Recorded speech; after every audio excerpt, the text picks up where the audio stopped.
इन्होंने मेरे को जेल में डाल दिया था, आप लोगों ने देखा होगा। 5 महीने जेल में रहा, झूठा फर्जी केस करके। सीधा जेल से आप लोगों के बीच में आ रहा हूं।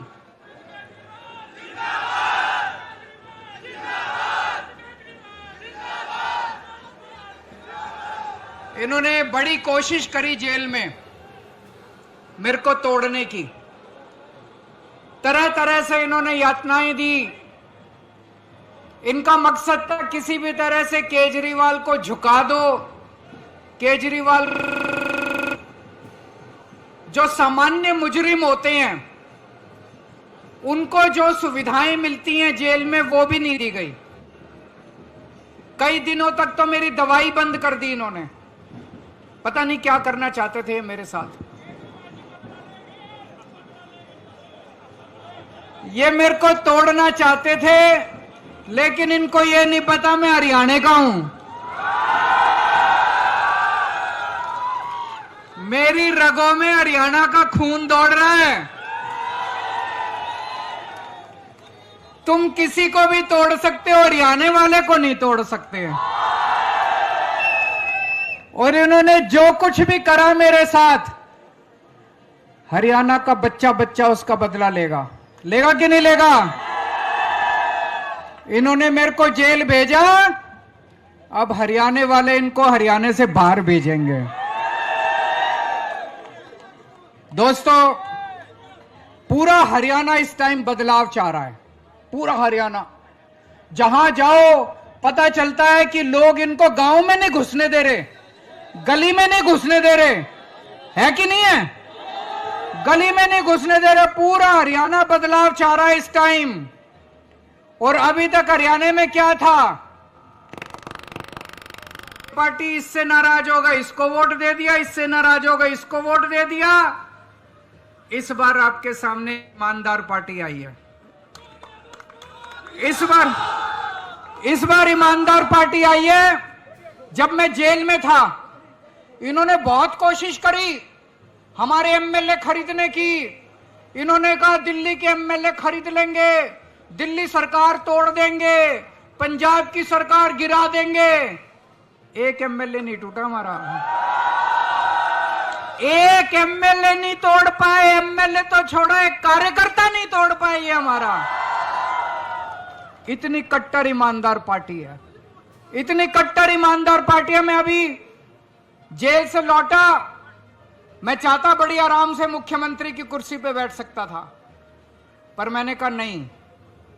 14 साल के वनवास के बाद जब भगवान राम लौटे थे, सीता मैया को अग्नि परीक्षा देनी पड़ी थी। केजरीवाल भी अग्नि परीक्षा देगा अपनी। ये लोग मेरे ऊपर आरोप लगाते हैं केजरीवाल बेईमान है, केजरीवाल भ्रष्ट है, केजरीवाल चोर है। मैंने दिल्ली की जनता को कहा मैं इस्तीफा दे रहा हूं। अगर आपको लगता है केजरीवाल चोर है, मेरे को वोट मत देना। अगर आपको लगता है केजरीवाल ईमानदार है, तभी मेरे को वोट देना। और अगर दिल्ली की जनता को लगता है केजरीवाल ईमानदार है और दिल्ली की जनता मेरे को वोट देके जिताएगी, तभी मैं दोबारा सीएम की कुर्सी पे बैठूंगा, नहीं तो सीएम की कुर्सी पे नहीं। मुझे नहीं लगता किसी भी नेता ने आज तक इतनी हिम्मत की है इस तरह का बयान देने के। दोस्तों, आज आपके सामने विकल्प है। एक तरफ आपके अपने चहेते आदर्श जी हैं,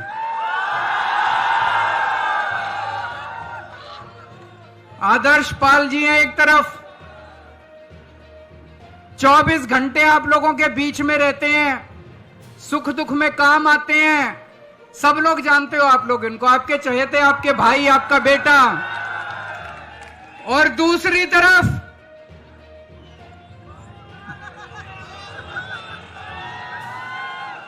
कंवर पाल है, दूसरी तरफ शिक्षा मंत्री है आपका। बेड़ा गर्क कर दिया उसने हरियाणा के स्कूलों का, बेड़ा गर्क कर दिया पूरे हरियाणा का। करा कि नहीं करा? पूरे हरियाणा के अंदर शिक्षा माफिया चल रहा है इस टाइम। प्राइवेट स्कूलों का, प्राइवेट स्कूल मनमानी फीस बढ़ा रहे हैं, गुंडागर्दी कर रहे हैं नहीं कर रहे? और इनकी सरकार मिली हुई है उनके साथ। दिल्ली के अंदर हमने सरकारी स्कूल शानदार कर दिए, पता है कि नहीं आपको? दिल्ली के अंदर प्राइवेट स्कूलों की गुंडागर्दी बंद कर दी, पता है कि नहीं आपको? हरियाणा में भी करके दिखा देंगे, हरियाणा में भी करके दिखा देंगे। पूरा हरियाणा तो छोड़ो, मेरे को यह बता दो पिछले 10 साल में कंवरपाल ने जगाधरी के लिए एक काम कराओ तो मेरे को बता दो, एक काम कराओ। एक काम भी नहीं करा उन्होंने। फिर क्यों वोट देते हो उसको? फिर क्यों वोट देते हो उसको? इस बार इनको मौका देके देखो, इस बार इनको मौका देखो। मेरे को बताया गया ये यहां पे बर्तनों की, पीतल के बर्तनों का हब होता था जगाधरी, है कि नहीं है? सारी इंडस्ट्री बंद हो गई, सब बंद कर दिया, रोजगार चले गए। क्या दिया बीजेपी ने आपको? भ्रष्टाचार, बेरोजगारी, महंगाई और आपके बच्चों को नशा दिया उन्होंने, और कुछ नहीं दिया उन्होंने। इस बार पूरा हरियाणा बदलाव मांग रहा है, और हरियाणा में जो भी सरकार बनेगी वोट के बिना नहीं बनेगी। आम आदमी पार्टी की इतनी सीटें आ रही हैं, आने के बाद मैंने हिसाब लगाया, इतनी सीटें आ रही हैं कि जो भी सरकार बनेगी हरियाणा में आम आदमी पार्टी के सपोर्ट के बिना नहीं बनेगी।